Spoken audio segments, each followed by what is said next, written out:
Alberto Rojo, bienvenido a la Tucumana, bienvenido al Tucumano. Gracias. ¿La tucumana y el tucumano? Sí, la Tucumana y el Tucumano. El Ok. Tucumano es el diario, la Tucumana la radio Ah, la hermana menor. tucumana, bien. Ahí Somos estamos. tucumanes. Somos tucumanes, así Bien, es, un gusto. como vos. Bienvenido, ¿eh? ¿Qué tal la provincia? ¿Te trata bien? Bien, bien. Estuve desde hace 2 días. Bien, me tratan bien. Ujú. Arte y ciencia parecen dos mundos muy distintos, muy distantes, pero convergen en vos. Convergen en mí. Bueno, no es que U- converjan en mí, pero no, yo lo pero siento como una sola cosa, por lo menos como dos disciplinas que son reconciliables y que pueden coexistir, que hay un universo de coexistencia, como digo, en el diagrama de Venn, digamos, de las disciplinas hay una parte común donde uno gravita sobre el otro y además donde se revelan, digamos, características del arte que son del orden del rigor ujú, y de la estructura y, de, y del lado de la ciencia, de cosas que son elementos que son del orden de la estética, ¿no? O ujú. sea que hay mucha estética en la ciencia eh, y mucho eh, avance científico informado por criterios que uno normalmente asocia con el arte, ¿no? Ujú. Por ejemplo, ¿cuáles? La búsqueda de la simetría, la búsqueda de la belleza, la búsqueda de la elegancia de una teoría, Ujú. muchas veces es el criterio que conduce a la explicación o la elaboración de la teoría nueva respecto a la anterior, más que el intento de explicar un fenómeno que no se entendía, ¿no? Ujú. Entonces hay veces que la teoría parece no tiene la suficiente elegancia, la suficiente síntesis como para que sea aceptada, o por lo menos en muchos casos, el caso de Einstein, por ejemplo, el caso de la termodinámica, del caso de la física cuántica, hay muchas veces que se hacen que el avance científico es porque el electromagnetismo, hay como ciertas simetrías que la teoría no tiene y que uno dice debería tener, ¿no? Mm.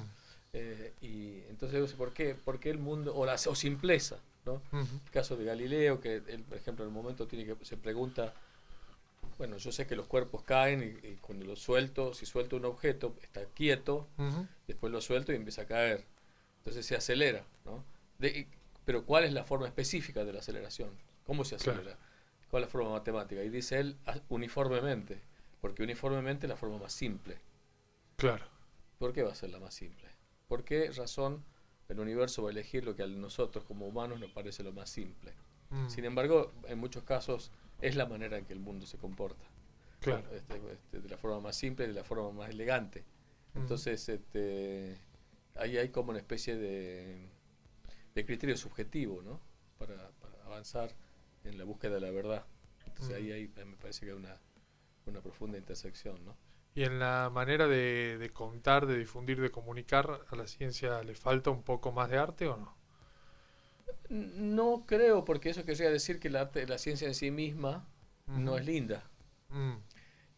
No es que le falte arte, sino que le falta revelar la belleza que realmente tiene, ¿no? Mm. Y no contarla como un cuerpo de recetas que hay que seguir, sino que es algo, es la descripción del mundo, ¿no? Que es en sí mismo lindo. Y la ciencia es una especie de dibujo del mundo, un dibujo matemático que, que describe las regularidades del mundo y que está describiendo la belleza del mundo en el fondo, digamos, ¿no? Entonces, ¿qué más lindo que eso? ¿No? Mm.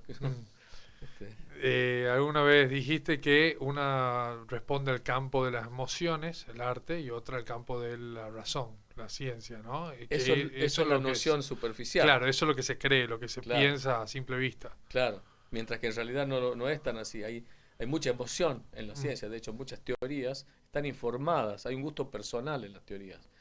Siempre hay en la Gaceta escribí un artículo una vez en el que hablo de una frase que para mí es equívoca, ¿no?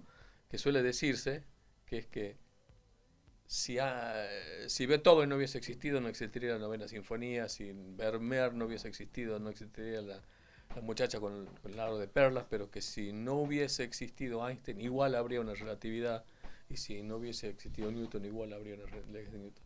Y yo no creo que es así, porque no es la teoría de la relatividad no es la única teoría que explica lo mismo. Y la teoría, hay otras posibles teorías que son similares, que no serían exactamente igual, que quizás podrían haberse desarrollado, y que no, de hecho uno ve formulaciones similares y que dan los resultados equivalentes. Claro. ¿No? Entonces, si no hubiese existido Beethoven, no, es cierto, los mismos compases no existirían, pero seguramente existiría un compositor que hubiese hecho obras similares porque hubiese resultado de la misma matriz cultural que avanzó y que generó a Mozart, a Haydn, a aquel, del cual sale una música de ese tipo. Y Vermeer no hubiese existido, pero seguramente hubiese habido otro pintor similar, ¿no? Como hay muchos pintores similares en la misma época. Y si no hubiese existido Einstein, hubiese habido una teoría similar, ¿no? Con otros estilos de encarar el problema que reflejan el gusto personal de cada uno. O sea, eso es quitarle valor, en este caso al científico, como autor también y como mirada. Y como manera de investigar y con su impronta y su propia, con sus subjetividades. Claro, no sé tanto si quitarle valor, sino como una descripción que no se corresponde con una especie de minería de una ley que está ahí escondida para ser descubierta. No es que uno va y cava un pozo y encuentra la ley. La ley es una creación propia, ¿no? Entonces, lo que se cree quizás en armonía con lo que vos decís es que el científico está encargado de ir y buscar esa piedra preciosa que es una ley que está ahí esperando ser revelada y que, bueno, sí es cierto, no está... Es más un escultor que un buscador de piedras, digamos. Claro, ¿no? se entiende. Y después, bueno, la física, que es tu especialidad dentro de la ciencia, sí. Está también como sustento y como fundamento de las artes también. Claro, van de la mano. Son parte de una cultura del momento, que las teorías, ¿no? Cómo se van desarrollando. Hay un ejemplo de la física, hay varios, ¿no? Pero por ejemplo el impresionismo. El impresionismo se desarrolla en base a tres, digamos, como resultado de una exploración artística del siglo XIX, pero sobre la cual influyen varios descubrimientos de la física, o por lo menos algunos descubrimientos o inventos tecnológicos, ¿no? Por ejemplo, el primero es el pomo de pintura. Hasta ese momento la gente cuando pintaba al aire libre tenía que salir con los pigmentos, armar el aceite con el pigmento, era bastante enchastre, ¿no? Y había un tal Rand, que no es tan famoso como pintor, que le gustaba la pintura y que trabajaba con Morse, el del código Morse, que quería salir a pintar al aire libre y como era inventor, dice, ¿cómo puedo hacer? Y inventó el pomo de pintura en 1846. Y con ese invento trivial revoluciona la historia de la pintura, porque ahora vos podés salir a pintar al aire libre y meter muchos colores y tener mucho más ágil el proceso, mucho más práctico, ¿no? Y después en 1890 y tanto Colgate le compra la patente y tenemos los dentífricos, claro, como resultado de una invención de un pintor. Pero quiero decir, hay un invento tecnológico que gravita sobre un desarrollo artístico. En esos mismos años hay dos científicos, Helmholtz y Ogden, O-D-G-E-N, que publican tratados de la física del color. Y que no se entendía muy bien la diferencia entre colores aditivos y colores sustractivos, ¿no? El color aditivo son de la pantalla LED. Cada píxel de la pantalla tiene 3 colores y jugando con las intensidades de los colores, que van de 0 a 256 cada uno, puedes generar todos los colores que ves en la pantalla, que son 12 millones de colores que prácticamente representan todos los colores que uno puede percibir. Hay más, pero vos ves la pantalla de alta definición y tenés casi todos los colores que ves en la naturaleza. Ahora, cuando uno pinta, no suma luces, porque la pintura lo que hace es sacarle luz a la luz blanca que ilumina la superficie. O sea, si vos haces algo rojo, lo que es porque el pigmento le robó a la luz blanca todo menos el rojo y reflejó el rojo. Claro. Entonces ahí está sustrayendo luz el pigmento.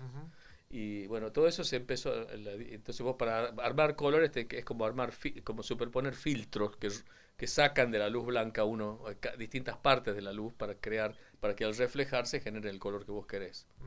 Eso se aclaró en el siglo, por los físicos se aclararon eso. Y los impresionistas, llegó a los impresionistas toda esa noción del color aditivo y sustractivo, y Seurat, por ejemplo, empezó a experimentar con el puntillismo a partir de leer esos trabajos de física donde clarificaban el color. Y por último, la invención de la fotografía, que es en el fondo un invento tecnológico, cómo reproducir una imagen. Y eso influye sobre cómo los impresionistas empiezan a pintar color, porque ahora empiezan a decir, bueno, o sea, tenemos el blanco y negro, a nosotros nos queda ya no tanto el claro oscuro, donde había una paleta mucho más reducida, sino que vamos a describir con las formas y las figuras a partir del color y no tanto de las sombras y los relieves, ¿no? Y el marque, por ejemplo, si uno se fija en los cuadros del impresionismo, ya no son el mismo enmarque que tienen las pinturas tradicionales, sino que la enmarcan como si uno estuviese sacando una foto. Hay parte que está el brazo cortado, una figura cortada, partes interrumpidas, que son como cuando uno saca una foto, ¿no? Entonces ahí vos ves que está ahí todo un proceso de gran desarrollo artístico que no hubiese sido posible si no hubiese estado interfiriendo en el sentido correcto, digamos, como las ondas que interfieren con las vibraciones culturales de la física del momento, ¿no? Tal cual. Y hablando de vibraciones, en la música. Absolutamente. En la música, la onda sonora estudiada minuciosamente para que genere tal sonido, con tal notas. Bueno, que es otro de tus campos también, sí, el de la música específicamente. Absolutamente. O sea, la música son, básicamente para mí, son ritmos, ¿no? Porque si uno baila o si uno toca un instrumento de percusión, en general son ritmos, o sea, son golpes que se repiten periódicamente en el tiempo y que en distintos patrones te requerirán distintos ritmos y distintas frecuencias de esos golpes. Son distintas intensidad del ritmo, ritmos más rápidos, ritmos más lentos. Pero cuando vos acelerás esos ritmos, y en vez de ser una vez por segundo, que eso, o 2 contra 3, ¿no? Si los acelerás, se crean frecuencias, claro, que son audibles, como los motores, digamos, que empecé, y los instrumentos musicales. Y las armonías son acuerdos y desacuerdos entre esos ritmos, ¿no? Entonces, los acordes musicales son superposiciones de frecuencias que están en cierto acuerdo entre ellas, ¿no? O sea, 2 contra 1 es la octava, 3 contra 2 es la quinta, etcétera. Y entonces, como dijimos en la conversación anterior, la gramática musical es expresable en números, ¿no? Claro. Y esos números tienen que ver con las frecuencias. Y es muy interesante lo que decís porque las vibraciones sonoras tienen una manera de interactuar con nosotros, digamos, a través del oído, que es muy distinta de las vibraciones electromagnéticas, que son la luz, que interactúan con nuestro sistema visual. O sea, procesamos muy distinto las dos señales. Entonces, primero que escuchamos un rango de frecuencia mucho más grande que el que miramos, digamos. Nosotros vemos, son 8 octavas, poner 10 octavas, que son multiplicadas por 2, 8 veces la frecuencia. Mientras que si uno mira el espectro de la luz, es como, y lo hace en un teclado, lo representa en un teclado, uno vería un intervalo de sexta, ¿no? Claro. ¿no? Entonces no hay acordes visuales, ¿no? Claro, te superpones luces y quedas un color nuevo. Mientras que uno cuando escucha, discierne las frecuencias que componen ese sonido. Escuchas acordes, puedes saber que cuando suenan varios instrumentos simultáneos puedes identificar cuál instrumento está tocando, cuál instrumento, si tenés buen oído, escuchas qué instrumento está tocando cada nota, etcétera. Eso no se puede hacer con la luz, no lo podemos hacer con la luz porque sería muy complejo la manera de detectar la luz. En fin, a lo que voy en cierta forma es al hecho de que la pintura es lo que es porque tenemos el ojo que tenemos, y la música es lo que es porque tenemos el cerebro que tenemos y el oído que tenemos, y la ciencia es lo que es porque tenemos los sentidos que tenemos, ¿no? Sí, se entiende. Decías buen oído. ¿Existe ese concepto de manera natural o es una cuestión de educación, de desarrollo, de fomento? Es de educación y fomento, básicamente. Sí. Cualquier persona puede tener un buen oído. Absolutamente. Sí. El talento está sobrevaluado. Ah, ¿sí? Sí, es cuestión de horas y de tesón de fuerza de disciplina y demás. Sí, sí, sí. De hecho, por ejemplo, en culturas donde donde el lenguaje es más tonal, Ujú. hay más chicos con oído absoluto. O sea que tiene que ver con un proceso educativo temprano. ¿Cuáles son esos lenguajes Creo que tonales? en japonés o en tailandés, Ujú. en Japón es definitivamente más chicos con oído absoluto que en el mundo occidental. Claro. Y tiene que ver con esto, con una cuestión de educación o cultural, ambiental, Cultura, si se sí, quiere. sí, sí, sí. Ahora, digamos, las visiones científicas sobre el tema oscilan, ¿no? Durante mucho Ujú. tiempo fue la- el- lo innato es más importante. Después está la onda que es la que yo suscribo, digamos, que me parece que es la real, es que la educación y lo cultural es lo más importante frente a lo innato. Ahora están empezando a evaluar que hay cosas innatas que podrían ser importantes, pero hay mucho experimento que indica que lo más importante es la garra. Mm. Y esa garra, en tu caso, ¿dónde nace, dónde surge? Tanto para la música como para las ciencias. ¿Cuándo empezás a La garra darte en mi cuenta? caso surge de mis viejos, porque Ajá. ellos o sea, lo importante es comunicarle al chico la autoestima Ujú. y preservar la curiosidad y el instinto artístico que tienen los niños. Este, si vos estás convencido de que lo vas a poder hacer, lo vas a hacer. Mm. Este, y no frustrarse cuando no te sale, ¿no? Entonces eso y, es una cuestión que es fundamental en el desarrollo cognitivo, digamos, ¿no? Mm. Lo he vivido yo y después lo estudié y cuando estudié como inclusive investigaciones relativamente recientes, cuando veo lo que recomiendan digo, pucha, esto es exactamente lo que hacía mi viejo. Claro. Intuitivamente o no, porque mi mamá era educadora y mi papá era filósofo, o sea que no sé. Reconocido, Sí, tu papá en filosofía y letras, sí, sí, sí. especialmente, muy, muy conocido Sí, profesor de filosofía, efectivamente. sí. Sí, sí, mi papá fue una influencia enorme y un estándar muy alto al que yo Mm. con el que, digamos, inevitablemente me comparan o me Ujú. comparo, Mm. ¿no? ¿Te, Y- te formaste en filosofía también? no, no, No, no, de no. nada. Mi formación filosófica fue a través de los libros de mi viejo, Claro. de las conversaciones con él y de las pautas que él me tiraba, ¿no? Ujú. Y ahí hay, a primera vista, otra también gran grieta, ¿no? La de las ciencias duras con las ciencias humanas o esa Y idea al menos esas también también superficial. son falsas grietas, ¿no? Porque Claro. en ciencia dura, ciencia blanda, ciencia al dente, no Ujú. sé,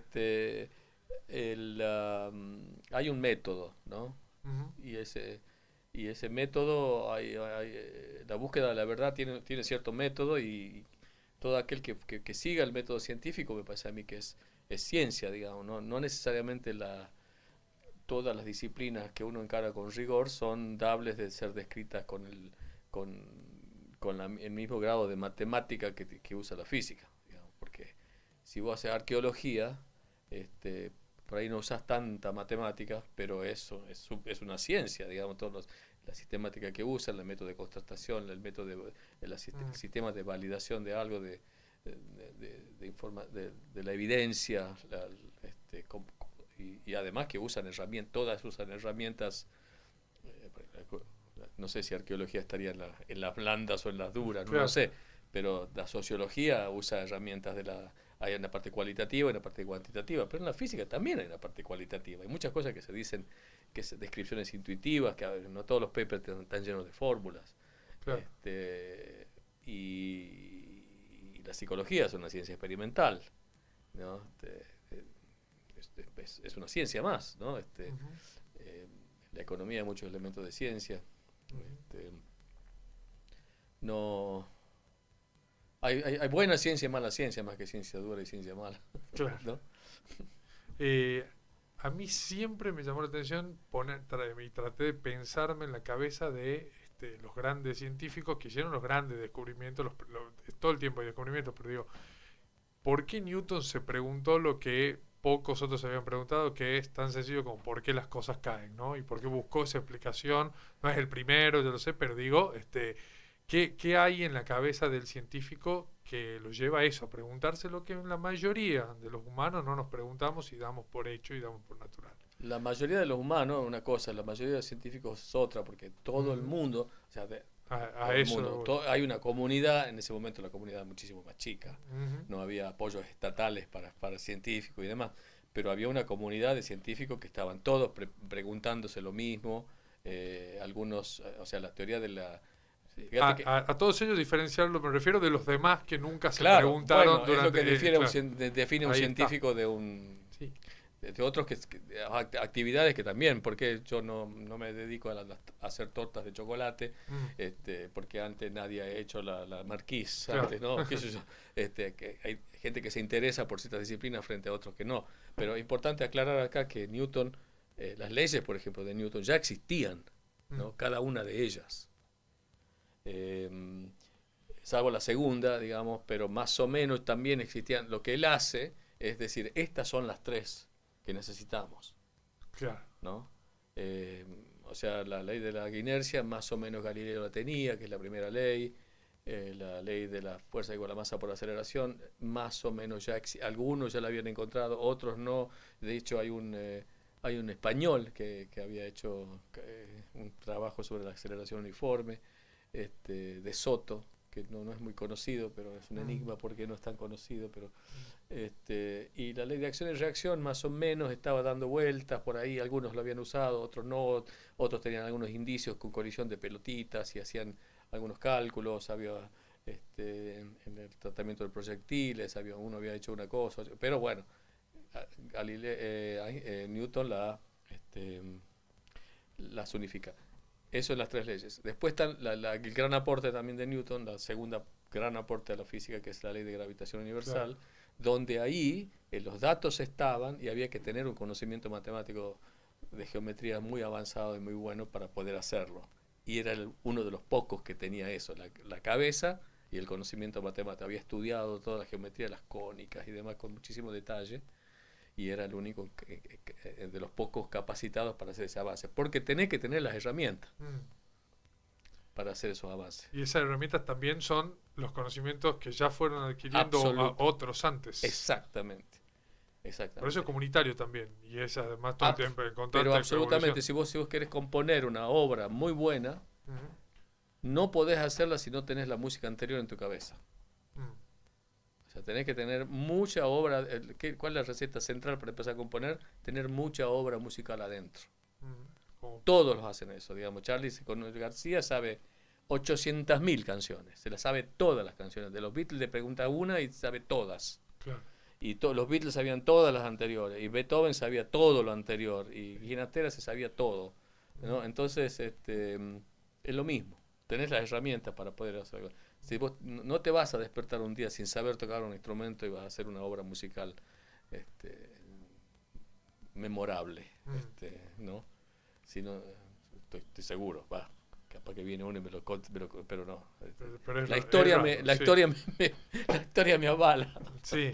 Eh, Volviendo a esos comienzos de formación, a través bueno, por ahí la influencia de tus padres, que además te ayudaron, te fomentaron, te apoyaron, eh, y te estimularon también, ¿no? Esa Mucho. palabra que se utiliza mucho ahora también Sí, en la crianza, el estímulo de los exacto. niños.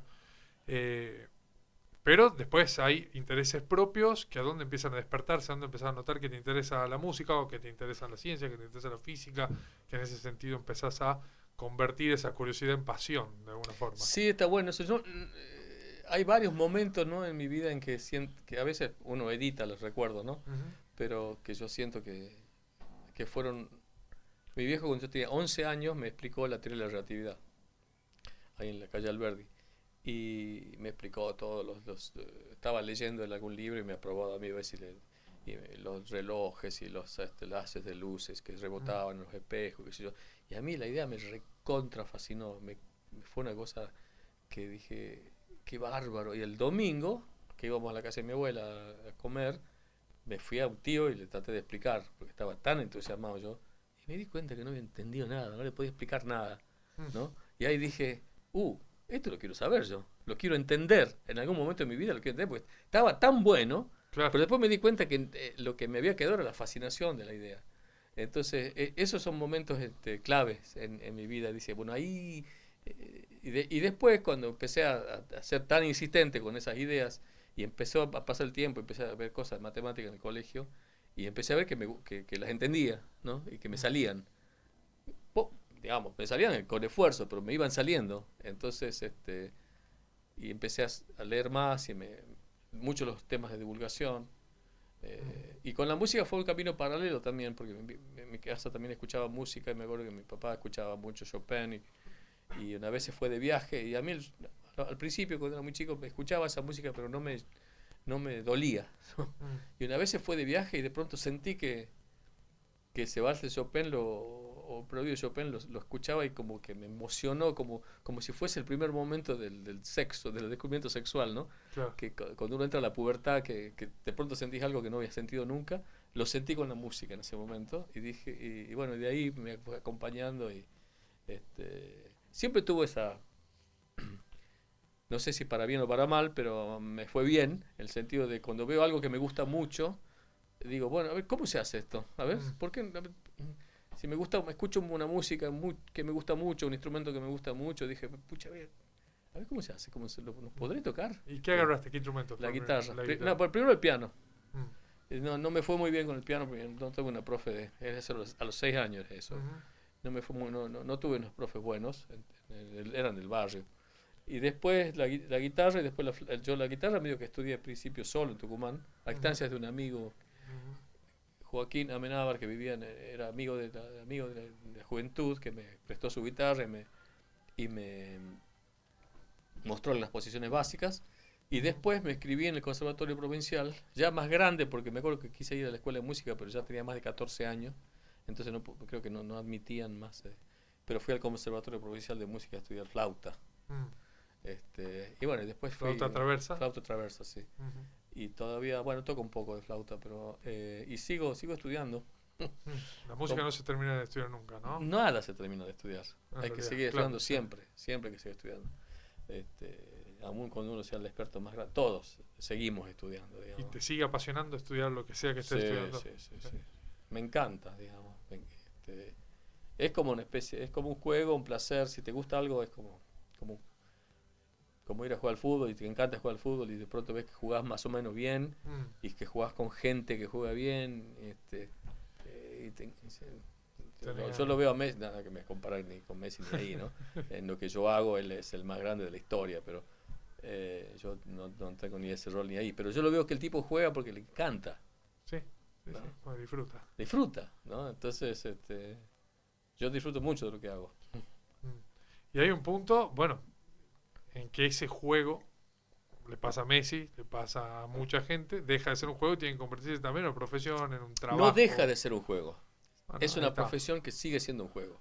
ahí está. Vivís de ese juego, porque Ujú. él juega, pues se divierte. Sí, Y tiene la fortuna de ganar millones de dólares jugando, divirtiéndose. sí, sí. Yo tengo la fortuna de no ganar tanto, pero ganar bien Ujú. haciendo lo que hago. Entonces, el mejor, digamos, Y mejor hay no puede ser. momentos donde eso te resulta un poco pesado, como en cualquier trabajo. Si tengo no tengo ganas hoy. Sí, Eh, hay algunas situaciones, algunos comités que decimos que fiaca, claro. pero bueno, son cosas que hay que hacer. Ujú. En la generalidad de las cosas no me pasa, porque trato de ir por los lugares en los que evito, pago el precio de no hacer algunas cosas que no me gustan, porque a veces para avanzar tenés que hacer algunas cosas que no son tan copantes, Mm. ¿no? Pero prefiero no hacer algunas y seguir haciendo lo que me gusta, y en la medida que, por supuesto, Que se pueda. sí, Claro. hay que subsistir y hay que vivir, lo que me estás diciendo. También, sí. Y eso, en todas las disciplinas, si quieres vivir de la música, si quieres vivir de la ciencia, siento que no sos un empresario, Ujú. o menos no sos un empresario en el sentido usual, porque somos emprendedores también, ¿no?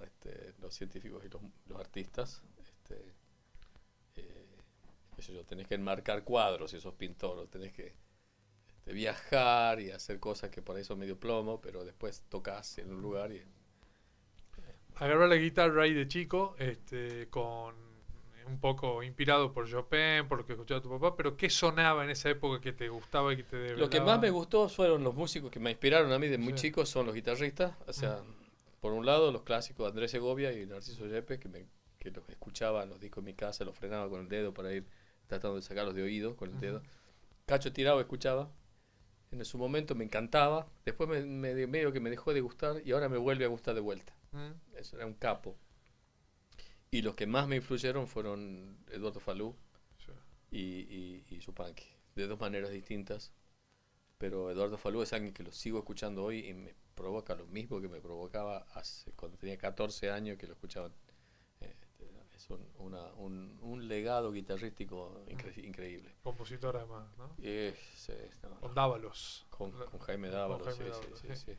A él lo conocí, hablamos bastante y me, me encanta. Después, bueno, todos los músicos argentinos. También me gusta el rock, me gusta. Después Mercedes, también fue importantísima para escucharla y como la voz, el tratamiento del repertorio, la elección del repertorio que hacía. Eso fue. Son las cosas que más escuché de chico. Escuchaba los Beatles, escuchaba jazz, mucho jazz, escuchaba mucho jazz. Los rocks de los 70, qué sé yo, Pink Floyd, Emerson, Lake and Palmer, Jethro Tull, todo eso me gustaba y mucho la música clásica, todas las músicas, pero la que yo me apoyé luego fue en la música argentina, ¿no? Carlos Guastavino, Ginastera, Piazzolla me encanta, pero no lo tengo incorporado como, no compongo a la manera de él, Claro, ¿no? claro, entiendo. ¿Y con Mercedes Sosa tocaste? Sí, con Mercedes Sosa toqué mucho tiempo, sí. Muchas veces. 10 Eh, años y varias veces, sí. de alguna forma también era una manera de llegar ahí con alguien que había sido un referente tuyo de joven. Sí, eso fue una especie de casualidad, si querés. Pues azar planeado, digamos, ¿no? Ujú, Y fue uno de los sueños hechos realidad de mi vida, digamos, tocar con ella y que ella toque mis canciones, cante mis canciones, que le guste mi música, que crea en mí como artista, que es cosa que me llena de orgullo y que además no me he hecho del todo cargo de lo que me decía, digamos. claro. Hay como una especie de así de mito o de leyenda de que cuando ella elegía cantar alguna canción de alguno era como llegar, como consagrarse del Y todo, ¿no? sí, y sí. Que te La elija. gente que me veía alrededor me decía, ahora Mercedes elegí una canción tuya, tu carrera va a cambiar. Mm, No es que yo estoy consagrado ni nada, pero sí fue un momento increíble. mm, Y además después fui amigo de ella, digamos, cosa que mis hijos ahora no lo están empezando a entender, porque eran muy mm, chiquitos, eran chicos, claro. y de pronto llamaba a Mercedes a mi casa y me dije, che, papi es Mercedes. Y bueno, Mercedes, no medio que ahora después mi hija creció, hizo su doctorado en California, cuando le preguntas si sos argentina, a un centroamericano, a un polaco, le pregunta, ¿de dónde sos? De Argentina. Ah, ¿conocés Mercedes Sosa? Claro. Y dice, sí, la conozco. Mi papá tocaba con ella. Nah, Claro. es una Sí, figura muy, muy muy importante, internacional. más allá Muy, de la canción, ¿no? claro. Sí, sí, sí. Es una figura Icónica. icónica, sí. Sí, sí. Eh, todo esto que hablábamos en los inicios y todo, desde la educación pública, ¿no? Digo, ahora que está tan en boga Yo la soy un discusión producto sobre 100%, 110% de educación pública, porque eh, encima me pagaron, bueno, me pagó el CONICET y me pagó la Comisión Nacional de Energía Atómica de la Universidad de Cuyo, porque yo fui ujú, becario en Bariloche y después fui becario del CONICET. O sea, y después rechacé la beca externa del CONICET porque conseguí una beca de un trabajo de afuera, pero también tuve la beca externa de CONICET ujú. para hacer el postdoctoral. ¿Cómo tu trayectoria educativa? Bueno, a ver, yo voy a la escuela Rivadavia, Jardín de Infante, después la escuela Belgrano, después el gimnasio, después el técnico, después hago 2 años, 2 años y medio en la UNT. Toda ocasión excelente, ¿no? Ujú, Después hago, bueno, 8 años en el Balseiro, 3 años la licenciatura y 5 el doctorado, 3 años y medio la licenciatura, 4 y medio el doctorado. Después me voy a Estados Unidos, estoy en Chicago, de postdoctoral. Después me voy a la Universidad de Michigan de profesor adjunto y ahora soy profesor titular en la Universidad de Oakland. mm. Esa es mi zona. Toda tu etapa argentina es en educación pública, hoy está por ahí Sí, discutida. bueno, mi educación. Y además fui al Conservatorio Provincial de Música y además fui a la Escuela de Pintura del Parque 9 de Julio que me llevaba mi vieja los domingos, que por ahí es una tontera, pero también en educación pública, porque era un servicio gratuito que daban en el parque para ir a estudiar pintura. ¿No? O sea, toda he recibido muchísimo y trato de devolver algo de eso cuando vengo a Argentina y hago proyectos educativos. Este, sí, toda mi educación argentina fue pública, sí. La única vez que fue en un colegio privado fue en Estados Unidos porque mis viejos vivimos con mis viejos un año en Estados Unidos. Pero después en Argentina todo público.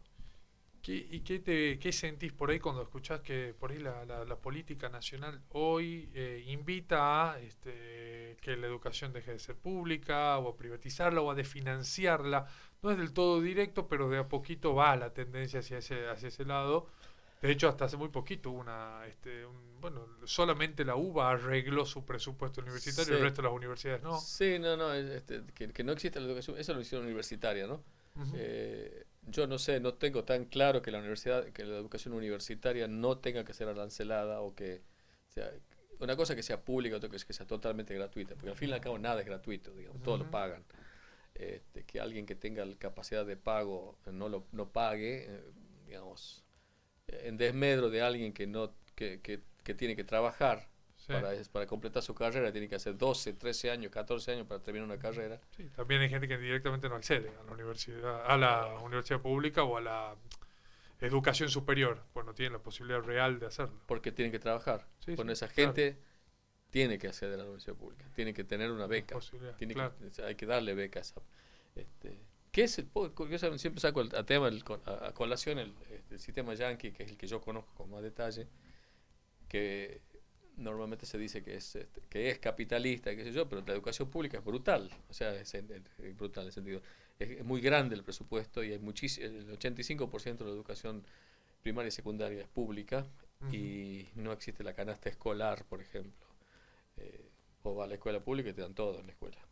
Mm. En los barrios menos pudientes les dan comida también, tienen transporte público gratis. Digamos, los van a buscar el colectivo amarillo que se ve en Sí, la película. Si vivís a más de una milla del colegio, te buscan. Si no, vas a pata. todo Este, eso gratuito, Todo eso digamos. gratuito, sí, sí, totalmente gratuito. Ujú. Yo sé porque la primera, bueno, mis dos hijos fueron a la escuela pública, pero el primer día de clase de mi hija mayor, mi mujer la mandó con toda su cartucherita y tu cosa, y volvió con todo, porque dijo, no, acá le damos todo, nosotros damos los libros, los cuadernos, los útiles, ¿no? Y entonces acá hay escuela pública, entonces cada va el chico que tiene, uno tiene una cartucherita más linda que el otro, uno tiene ya hay una cuestión Una de diferencia, sí, competencia en sí. eso y un gasto adicional que tienen que hacer los padres para comprar todos los útiles, ¿no? Y en la universidad, la universidad es pagada, todas son pagadas, pero hay una escala de precios, depende de los ingresos de los padres. Y Claro. si tenés debajo de cierto ingreso no pagas nada. Mm. Y, y hay algunos que tienen que pagar, sacan préstamos, después los pagan. Este, Nadie se queda sin educación. Hay, una, esta- hay, un, si- Hay universidades más caras, hay universidades menos caras. Las universidades caras, si son muy buenos, te dan beca. Este, y vos, cuando tu hijo ingresa, te presentas tu declaración de impuestos, de Ujú. acuerdo a tus ingresos y la cuota. Pero hay una base más democrática de la educación, al menos. Muchísimo más, Claro. muchísimo más. Ujú. Y acá yo he visto, digamos, en mi educación pública, nosotros, digamos, en Tucumán, cuando yo era chico, que ya hace mucho tiempo, este, había una valoración distinta de la educación pública, era mucho más prestigiosa, Mm, digamos, y totalmente. muchos más iban al colegio público. Ahora casi que si querés una buena educación, Sí, este, hay como una tendencia de financiarla en pos de alguna manera engrosar el sistema privado de educación, da la sí, impresión. Sí. la educación pública es la que define el derrotero cultural de un país, digamos, si vos te fijas Estados Unidos en 1780, pocos años después de la Revolución, Jefferson dice, no, la educación no puede estar limitada a las élites y crea las One Room Schools, que son las escuelas públicas, Ujú. 1700, antes de 1800. La idea de que todo el mundo se tiene que educar y se tiene que educar gratuito. Ujú. Este, y hasta cierto punto tiene que ser obligatorio, ¿no? O sea, vos tenés que tener, es obligatorio, la educación tiene que ser obligatoria. Yo cuando escucho que se desafía esa idea me parece increíble, ¿no? Me parece increíble. O sea, que hay cosas que se han hecho muy mal, se han hecho muy mal, eso no hay duda, pero destruir el Estado porque se hicieron cosas muy mal dentro de un Estado, ¿no? Es como que no, Claro. que dejas a la misma gente y haces lo mismo, ¿no? Se hace es necesario un cambio cultural. Si uno se fija en Francia, por ejemplo, Francia tiene un Estado enorme Mm. y ingresar al Estado es difícil porque tiene que ser concurso, hay una academia, que es algo que Alfonsín quiso hacer, una especie de escuela de Estado, digamos, Para ser para trabajador del trabajador Estado. del Estado tenés que concursar, rendir y tiene un prestigio en Tener cierta Francia, formación. mucha formación, Sí. claro, y no, y después cuando tenés un estado elefantítico, digamos, que está indiscriminadamente, este, que ha crecido indiscriminadamente, se hace vulnerable a muchas críticas, pero de ahí a tirar una bomba y destruir todo. Ujú. No sé Cuando cuál es el proceso. los espejos del capitalismo, del liberalismo, en realidad van por otro lado, van por un Estado presente, grande y eficiente, no por un Exacto, Estado, digamos, que sea mínimo. claro, claro. Ujú. Fíjate Estados Unidos que por ahí podemos tomarlo o no, pero que es un país capitalista. La mayor parte de la investigación de riesgo que se hace en Estados Unidos es científica, es bancada por el Estado, Ujú. ¿no? Todo lo que es, lo hablamos el otro día creo, el GPS, el reconocimiento de imágenes, Internet, resonancia magnética, el transistor, son todas, el transistor no, pero eso es sujeto de una empresa privada, pero mucha investigación, todo lo que es la tecnología espacial, son fondos estatales, Claro. ¿no? La NASA, por ejemplo. La NASA,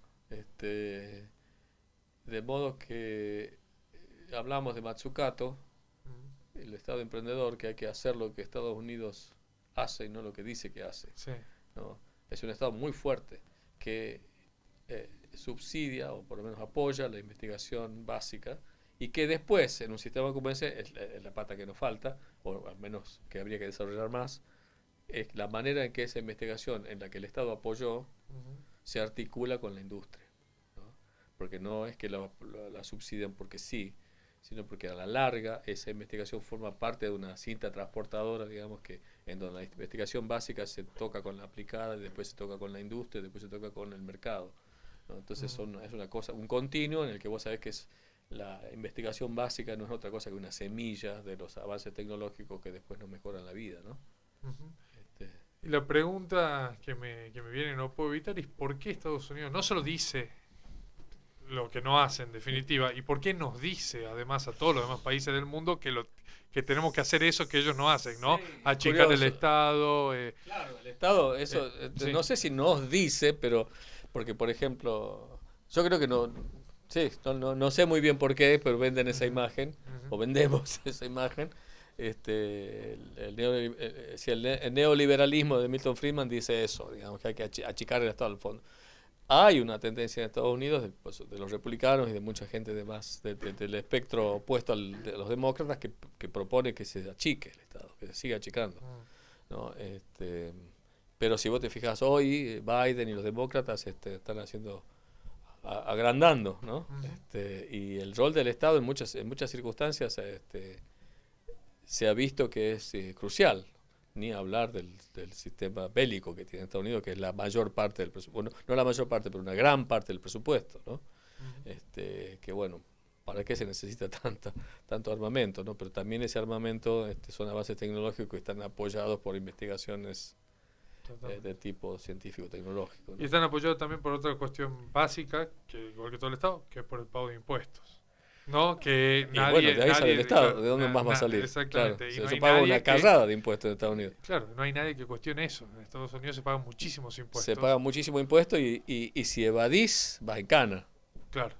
¿no? O sea, Ujú, la economía en negro en Estados Unidos es muy chica, el crimen, la droga, ujú, es básicamente la economía negra. Hay poco más, hay una parte chica también de gente que labora en cash, pero la mayor parte de todo, de las transacciones bueno, son qué sé yo, por ejemplo, yo que estoy ya cerca de la jubilación, tengo unos fondos de los cuales voy a sacar para vivir, pero para ahí no quiero porque tengo la jubilación estatal, Ujú, pero a partir de cierta edad estoy obligado a sacar de esos fondos anualmente. ujú. Claro. ¿Por qué estoy obligado? Porque tengo que pagar impuestos a la ganancia sobre ese fondo. No lo puedo dejar ahí, ¿no? Entiendo. Entonces, cada tanto me exigen que saque un 5% o 3% de esos fondos anualmente, porque si de otra forma no les pago impuestos. Mientras no los use, no pago impuestos. Claro. No, entonces son Son maneras de de... alguna forma sale la biblioteca pública que yo uso, que es Ujú. maravilloso el sistema de bibliotecas públicas, Sí, la educación pública de algún lugar sale, la claro. obra El pública, el transporte que tra- busca tu hijo de la escuela sale de es algún lado, eso es exacto, y así. las rutas y Sí, todo. sí, sí. Donde hay fallas es en el sistema de salud, ¿no? Mm, No es ideal, este, y tiene fallas importantes, pero también toda la gente pobre tiene cobertura,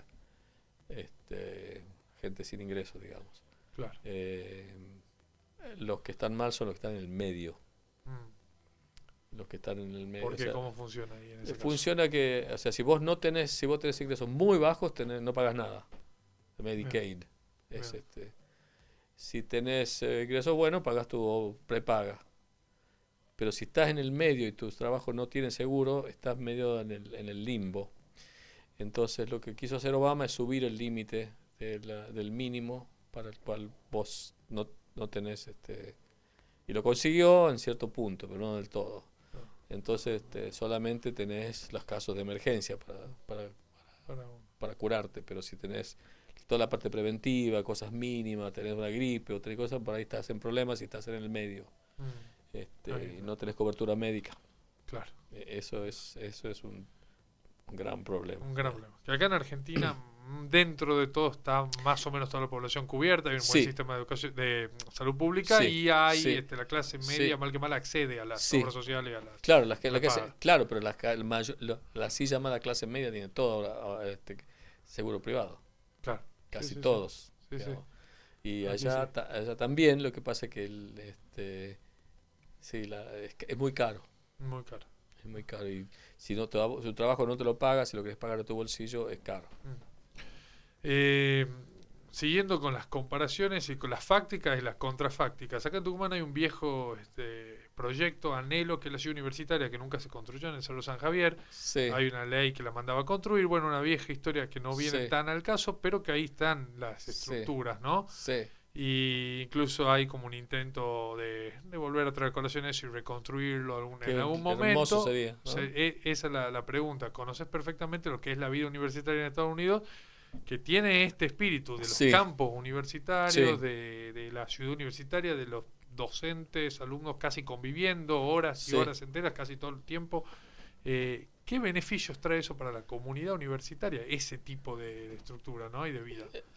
Los campos universitarios difieren bastante uno de otro, ¿no? O Ujú, sea, los que están en ciudades están metidos en el medio de la ciudad, ujú, entonces eh, no es lo mismo que los campus que están como el de Michigan, como el de Pensilvania, muchos que son básicamente pueblos chiquitos que giran alrededor de la universidad, claro, que además la universidad representa gran parte de los ingresos del pueblo, claro. ¿no? Sí, sí, sí. Donde La yo vivo en Ann economía, mueve la Arbor, economía del pueblo. mueve muchísimo la economía, no quiero abrir otra línea, pero Ujú, la economía universitaria de las grandes universidades de Estados Unidos también funciona por los deportes. Los ah, deportes representan es una cosa medio rara que hay en Estados Unidos, pero representan una parte sustancial de la economía universitaria, ¿no? Los ujú. ingresos que son por el fútbol americano, por el básquet, sobre todo, y por los otros deportes. Hay toda una industria Hay deportiva una y industria que es impresionante. de hecho hay, o lo que se ve a veces en las películas, esos alumnos becados porque juegan bien a tal Sí, deporte. sí, sí, sí, sí, sí. O sea, la Universidad de Michigan tiene el segundo estadio más grande del mundo, Claro. ¿no? Después del de Seúl, creo. Ajá. Es increíble el estadio Mm, que tiene. Entonces, ahora, el resto de la parte académica, los chicos en muchas universidades, porque mi hijo fue a una universidad en la que los primeros años o 2 años, estás obligado a vivir en los dormitorios de la universidad. mm, Tenés que vivir ahí. Entonces dormís en esos especie de, sí, son como departamentos, mini Sí. departamentos, como los que Se teníamos lo en el ve mucho en películas. como lo eso. teníamos en el Balsero, teníamos algo así, ¿no? Claro. Y vivís ahí y estás conviviendo con los otros estudiantes, no salís, porque además los chicos se van de la casa a los 18, a 17, 18 años, 17 años. Entonces, también un poco de seguridad para los padres, qué sé yo. Claro. Viven ahí y conviven y estudian y también jodan, ¿no? Esa es Ujú. parte del asunto, ¿no? Sí, sí. Muchos se quieren ir para eso, ¿no? Me imagino que debe haber, claro. ¿No? Como todo Sí, adolescente sí, o pero joven. la ventaja de esa es que estás en un ámbito en el que no tenés que viajar tanto, ni los profesores ni los alumnos. Ujú. Las bibliotecas están abiertas todo el día. ¿Los profesores están ahí también en esos No, mismos no, predios? no. Los profesores viven cerca, en general viven cerca, pero no hay algunos que tienen casa. Porque mi universidad tiene predios en los que yo inclusive yo no vivo ahí, pero puedes comprar tu casa en una propiedad que en realidad es de la universidad, pero vos la compras por un precio más chico y Ujú. cuando te vas la vendes a alguien de la universidad, ¿no? Claro. Y está ahí al toque del campus. Ujú. Está dentro de una gran propiedad que es el campus universitario. Es muy bueno eso, porque además ayuda. La gran ventaja de los campus para mí es que vos estás caminando, vos caminás vas pasando por la bioquímica, vas caminando por el de historia, tenés que hablar con uno de ingeniería, te vas caminando al otro, estamos todos ahí medio en el mismo Claro. lugar. Ayuda mucho eso a la interdisciplina A la también. conversación, a la intersección entre comes más o menos, comes en el mismo comedor, te los cruzas a los otros profes, en el jardín, el verano, estás ahí. Es un ambiente lindo. Es justamente una visión universitaria, ¿no? Claro, Así sí, de universitas, claro, claro, sí, sí, del sí. conocimiento universal, sí. Sí. Eso funciona muy bien. Y bien, Estados Unidos lo toma un poco de las universidades inglesas, ¿no? Pero Ujú. lo adapta, ¿no? Y, y está muy bueno. Sí, el caso de la Ciudad Universitaria de Tucumán es un experimento, o hubiese sido un experimento porque estaría muy alejado de la ciudad. Los Mm. campus allá no están tan alejados de la ciudad. Claro. Pero sí está bueno que sea un lugar en el que se coexisten, que ¿no? obviamente nunca desde la hipótesis o desde los contrafácticos es difícil, pero digo, hubiese sido, podría haber sido valioso A mí yo para creo que sí, el sí. academicismo tucumano. Sí, sí, además lindo el lugar, San Javier, qué sé yo, Ah, medio húmedo pero hermoso. hermoso. Sí. Sí. Para instalarse unos años ahí, ¿eh? ¿Sabes? Nosotros íbamos de vacaciones ahí, porque las Ujú. casas se alquilaban en ese momento para los universitarios. Ujú. No sé si se sigue haciendo eso, Sí, sí, sí, sí, está alquilando. pero fuimos varias veces de vacaciones. Hermoso el lugar. Hermoso. Había una pileta, me acuerdo que andábamos a caballo. Ujú. Hubiese sido una gran... Y el funicular, las ruinas del funicular siguen existiendo, ¿no? Sí, claro, y conectan con Olcomolle, donde está hoy instalada la Escuela de Claro. Agricultura, el Hermoso otro proyecto, barrio, ¿no? sí. La verdad, un proyecto extraordinario, sí. Sí, sí, sí. Sí, en la cabeza bueno, de un rector de la universidad, se me fue ahora el nombre, Pero durante la época de Perón. época de Perón, sí, que fue retomado después con Frondizi mediante una ley que no... La retomó Frondizi, no sabía eso. Frondizi generó una ley que todavía está vigente, que es la ley en la que se mandaba construir la ciudad universitaria acorde a los planos ya aprobados cuando ingresen los fondos mineros. Los fondos mineros terminaron ingresando a finales de los 90, comienzos del siglo XXI en realidad, y no se construyó. Y ese SOI está incluso enjuiciándose ese tema. No sabía esa parte, que Sí. Frondizi lo dijo, que Frondizi condicionaba sí, los fondos mineros. a la construcción, no solo no se construyeron, sino que incluso mediante una resolución se dio por finalizada la ciudad universitaria, pues eso permitía que los fondos después fueran utilizados para otros fines y no para eso que mandaba la ley. Mm. Eso hoy está en investigación judicial y por eso hay una esperanza de que en algún momento pueda rastrearse esos fondos y buscar la construcción, ¿no? Un poco utópico, pero existe la posibilidad y existe la ley. No sabía La ley esa está parte. vigente. No sabía esa ley. Sí, sí, Sí, sí. hay una Está espectacular. una investigación del diario de Tucumano para recomendar. Ajá, al respecto. Al respecto, sí. Muy bien. Pero bueno, volviendo a eso, acá en Tucumán hubiese sido interesante, ¿no? En algún punto, más La ciudad allá. universitaria O sería espectacular, interesante. espectacular. Sí. Aunque no sea para... Ujú. Sí, ahora no sé cómo... ahora todavía mejor, porque con todas las comunicaciones por internet y demás, no necesitas no es tan necesario estar instalado en la ciudad para poder producir. Totalmente. Descol, el rector de la ciudad universitaria, del rector de la Universidad de Tucumán en el momento del proyecto inicial allá En la los, ciudad en los universitaria. 40. En los 40, sí, 50, sí, en los 40. sí. Se trunca con la Revolución Libertadora, por Claro. supuesto, que está la construcción, está ahí las estructuras, ¿no? Bueno, tenemos un repaso por los dos sistemas educativos, ¿no? El argentino en su momento, prestigioso, tal vez venido menos, pero que es la cuna académica de grandes pensadores, de grandes investigadores, de grandes académicos, y de alguna, entre esos vos, Va, no, ¿por qué no? Sí, es así. Y que hoy todavía siguen estando en el mundo, ¿no? O sea, digo, no fuera, puertas afuera de la Argentina, el prestigio está vigente todo el tiempo. ¿Cómo notas eso? ¿Cómo es recibido el profesional argentino en el mundo? ¿O te toca? yo lo conozco desde mi disciplina. Ujú, El Instituto Balseiro tiene un prestigio brutal. O sea, ujú, brutal porque eso buenísimo. O sea, además tenemos algunos representantes que son embajadores muy prominentes, que son ujú, egresados del instituto. Maldacena es egresado del instituto, Jorge Pulling es egresado del instituto. Son gente que nos hace caer muy bien. Y ujú, yo cuando egresé de doctorado, digamos, educación pública argentina, competía en un pie de igualdad con los egresados de las mejores universidades del mundo, digamos. La educación del Balseiro es a nivel del mejor instituto de física del mundo. La ujú. investigación que se produce ahí es muy buena. La educación es la mejor, o sea, a nivel mundial. ¿Cómo funciona el Balseiro? Es así como una cuestión ahí Es un, muy, muy lejana para nosotros los tucumanos, allá en el sur. está en el sur. Bariloche, Hay ¿no? varios tucumanos que Sí. egresaron del instituto, que egresamos.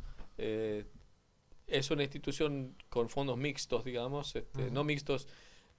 Hay dos padres, está la Universidad de Cuyo, que da el apoyo académico. ujú. Digamos, los títulos son de la Universidad de Cuyo, porque Claro. los fondos centralmente vienen de la Comisión Nacional de Energía Atómica, Mm, que es de donde ese matrimonio es el que hace ese maridaje de dos instituciones.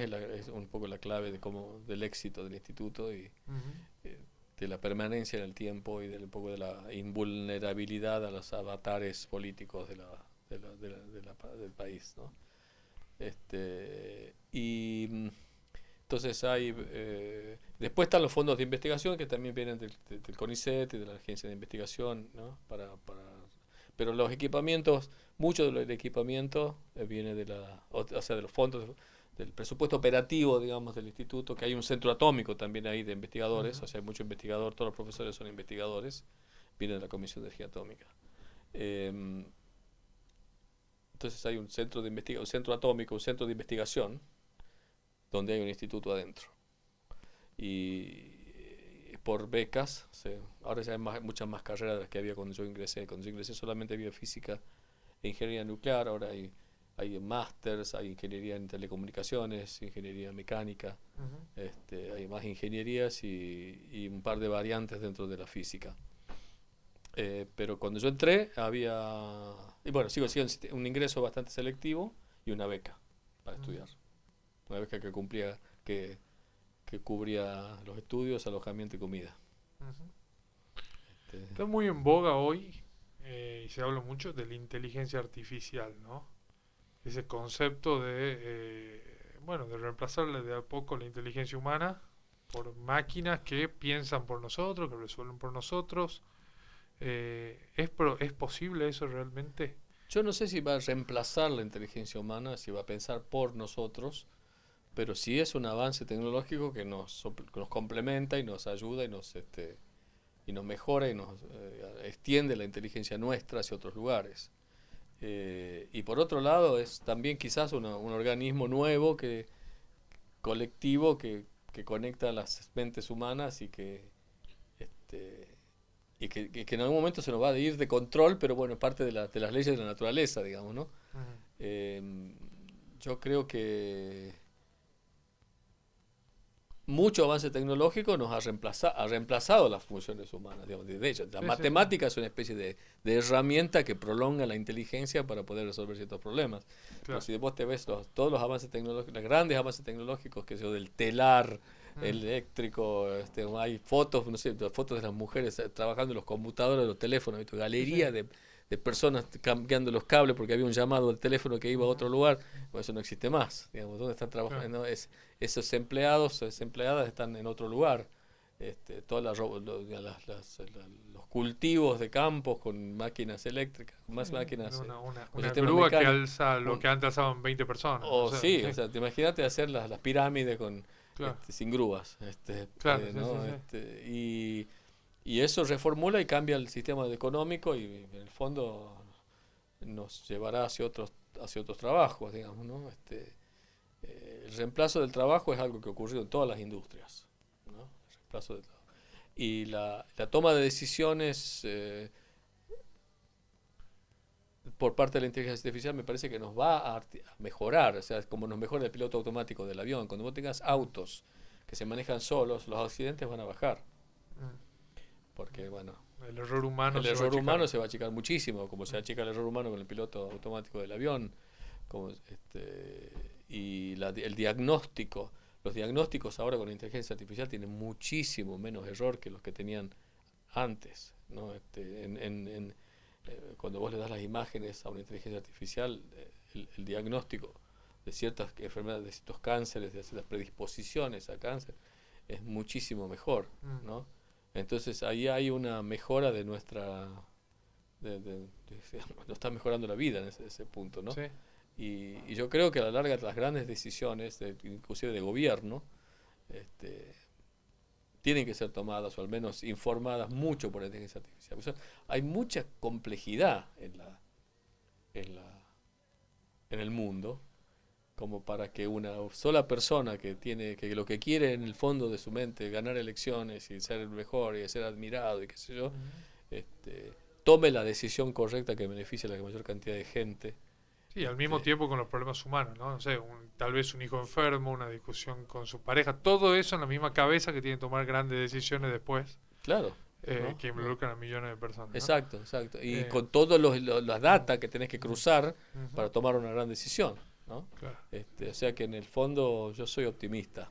Mm. Estoy bastante solo con el optimismo porque hay Sí, mucha sí, hay gente como toda una sí, corriente que ya lo veíamos en películas de ciencia ficción, más o menos perdiendo la guerra contra los robots, ¿no? Esa es exacto. la corriente Sí, también pero es que lo que pasa que es que reina. siempre la ciencia tiene, históricamente ha sido representada de una forma demoníaca, Mm. ¿no? O sea, de Frankenstein, Miedo a los cambios miedo a los también. cambios, viene Frank que te va a hacer el Mm. científico loco que quiere destruir el mundo, Sí. porque no, y esa es una visión muy caricaturesca del asunto, pero está en la cabeza de la gente. Los medicamentos son malos, entonces hay que hacer homeopatía, siempre hay Claro. una cosa hay una especie de anticientificismo, Sí. este, Bueno, también hay una y contraposición de la ciencia con la religión, por ejemplo. sí, en En cierto algún punto, punto. en Sí. cierto punto, eh, con la religión monoteísta, digamos, Mm. pero no con la espiritualidad, Mm. con el Ajá. misterio, ¿no? Los científicos, muchos somos, bueno, algunos son creyentes, muchos, pero yo formo parte de la tradición yo no soy un creyente monoteísta, pero creo que hay un misterio. Y Mm. el origen de la palabra religión, religar, está ligado a un misterio, ¿no? Mm. En ese sentido somos muy religiosos los físicos, ¿o no? Pero en algún punto, digamos, la ciencia viene a desmentir la creación del mundo en 7 días, por ejemplo, ¿no? Claro, pero eso es A muy grandes burdo, rasgos, eso es sí. una anécdota. Claro, pero Claro. eso es un texto de Sí, por eso digo, pero en hay términos... otros textos de creación y son, Sí, son mitos, eso, claro, mitologías que, claro, si te tomas eso literal y si sí, representas eso por la religión, bueno, claro, no, la Biblia no es una descripción científica del mundo ni ahí. claro, ¿No? Pero sin embargo, si me apoyo en eso para contradecir la teoría de la evolución, bueno, es una locura. claro. ¿Qué es lo que ¿Qué es pasa lo en que Estados pasa? Claro, Unidos? sí, Porque sí. en Estados Unidos los protestantes leen la Biblia. En el catolicismo casi no hay tradición de leer la Biblia, la ley cura la Biblia. En general, Mm, vos preguntás a un católico, claro. decime un versículo de Reyes o decime Sí, sí, sí. algo del Deuteronomio. No lo saben tanto, los protestantes lo leen y al leerlo es riesgoso porque se lo toman literal. Entonces hay una idea creacionista muy literal que es la que motiva a su vez en Estados Unidos y en el mundo anglosajón el ateísmo extremo de los científicos. En reacción a toda una teoría pseudocientífica que es la que apoya al protestante, que es la de la inteligencia, ya me olvidé el término, mira, ahora me volé, pero una especie de doctrina pseudocientífica que justifica el creacionismo. El diseño inteligente, intelligent design. No, diseño inteligente, como que hubiese un diseño inteligente en el mundo, Claro. que como teoría alternativa a la evolución, ¿no? Entonces, como en reacción a esa idea disparatada del diseño inteligente, surgen los nuevos ateístas, Richard Dawkins, Sean Carroll, los 4 jinetes del apocalipsis que le llaman, que son ateos profesionales, digamos. Y yo creo que ser ateo es anticientífico, porque das una respuesta negativa a una pregunta mal formulada, ¿no? O sea, si vos, la respuesta negativa tiene que ser ante una pregunta que es contrastable por el experimento, por lo menos. Claro. ¿No? Pero bueno. Bien. En la conversación anterior hablábamos de que la física es cualquier cosa menos aburrida. Sin embargo, tal vez no es lo que van a decir la mayoría de, pongámosle, los adolescentes que están en un secundario en Tucumán. ¿Por qué eso? Está mal enseñada, no se le genera la pasión a los chicos, no se le explica sí, que la es física está muy en todos compleja lados. la pregunta porque la física es súper divertida, pero no es fácil. Y tenés que, de vuelta, volviendo a lo que hablábamos al principio, tenés que tener las herramientas. Y el que la enseña tiene que tener las herramientas, tiene que tener la pasión y tiene que estar muy bien pago, tiene que estar contento con la vida para poder comunicar esa pasión. A esa ¿no? cuestión que veníamos de trabajar contento también. Trabajar ¿no? contento. Digamos, si ganas un sueldo de $100 y hay otro empleado público que gana 14 millones o 12 millones porque resulta que trabaja, no sé, en la FIPO, en la aduana, no sé, ¿quién es más necesario para el país? ¿No? Entonces se desjerarquiza el trabajo y o sea, la respuesta pasa menos por la naturaleza intrínseca del conocimiento que se está impartiendo, que es la física, como por el sistema que hace que esa persona que vaya a enseñar no esté con el ánimo y que dependa de muchos son igualmente apasionados y enseñan y le ponen onda, pero Sí, hay que ver hay un cómo valor pagar social, un valor en los países donde hay muy buena educación, en los países escandinavos, el maestro es alguien muy respetado, muy valorado, es muy prestigioso ser maestro, ganan bien, trabajan en un solo lugar, tienen un ámbito de trabajo muy lindo. Entonces, no pasa porque sea divertida o aburrida, sino por el sistema que hace digamos, que el maestro no tenga o que el profe no tenga quizás tanta herramienta y no tanta pasión para comunicarla o para comunicar la esencia de, ¿no? Porque cuando yo veo a los chicos, cuando a veces les enseñamos, se fascinan los chicos por el universo, por cosas, por el mundo, digamos, son curiosos, les gustan los experimentos, y, o sea, no es la disciplina, no es eso, sino es la forma de impartirla la que tenemos que tratar de cambiar. Y bueno, volviendo a la educación pública, tiene que ser algo muy valorado, ¿no? La persona que está al frente tiene que ser alguien muy copada con lo que está diciendo. Tiene que tener clara la conciencia esa de que estamos diciendo, de que lo que está enseñando es algo fascinante, algo inspirador, y no unas recetas que aprendes para resolver problemas aburridos o mecánicos que no te inspiran o iluminan sobre el mundo que te rodea, ¿no? Muchas gracias por venir. Gracias a Ha vos. sido un gustazo para un gusto nosotros. para mí, muy lindas preguntas. Mejores las respuestas.